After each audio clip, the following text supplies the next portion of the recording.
అందుకు నమస్కారం.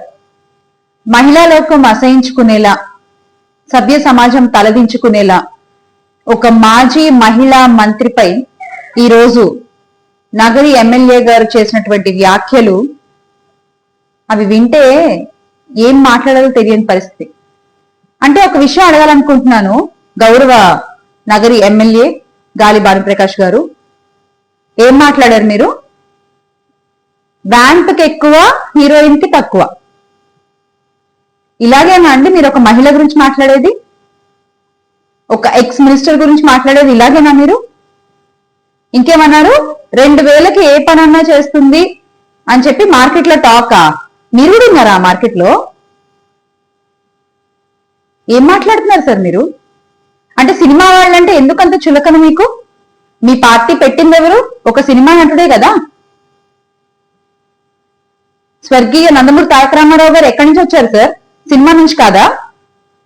ఇప్పుడు ఈ రోజున మీరు మావాడు మావాడు అంటూ కూటమిలో చేర్చుకుని నెత్తినెక్కించుకుని ఉప ముఖ్యమంత్రి పదవి కట్టబెట్టిన గౌరవ పిపిపి గారు, పీఠాపురం పీఠాధిపతి పవన్ కళ్యాణ్ గారు, ఆయన సినీ లోకం నుంచి వచ్చిన వ్యక్తి కాదా? అంటే మీకు పార్టీలు చేరడానికి సినీ నటులు పెట్టిన పార్టీ అయితే ఓకే, కూటమిలో కలుపుకోవడానికి సినీ ఇండస్ట్రీ నుంచి వచ్చిన వాళ్ళైతే ఓకే, కానీ మీకు ప్రశ్నించే వాళ్ళు మాత్రం సినిమా ఇండస్ట్రీ నుంచి వచ్చిన వాళ్ళే ఉండకూడదు. అలా ఉంటే నోటికి ఎంత వస్తే అంత మాట్లాడేస్తాం. ఎలా అంటే అలా కించపరుస్తూ వాళ్ళ వ్యక్తిగత హననం చేస్తూ వాళ్ళ మీద నిందలు వేసేస్తాం, బట్ట కాల్చి మీదేసేస్తాం.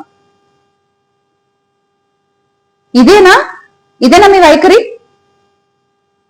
మీరు ఇలా మాట్లాడడం ముమ్మాటికి తప్పే. మీరు ఈ రోజున ఒక మహిళా మంత్రిని కించపరుస్తూ మాట్లాడారు, ఎక్స్ మినిస్టర్ ని. అలాగే ఒక సినీ ఇండస్ట్రీ నుంచి వచ్చిన ఒక వ్యక్తిని కూడా మీరు కించపరుస్తూ మాట్లాడారు. సినీ ఇండస్ట్రీ నుంచి వచ్చిన మహిళలైతే మీరు గౌరవం ఇవ్వరా? ఖచ్చితంగా మీరు దీనికి క్షమాపణ చెప్పాలి. మీ ఉప ముఖ్యమంత్రి గారు కూడా దీని మీద స్పందించి మీ వ్యాఖ్యల్ని ఆయన ఖండించి, ఎందుకంటే ఆయన కూడా ఒక సినీ ఇండస్ట్రీ నుంచి వచ్చిన వ్యక్తే కాబట్టి ఇది తప్పు అని మీరు తెలుసుకుని బహిరంగ క్షమాపణ చెప్పాలని మేము డిమాండ్ చేస్తున్నాం.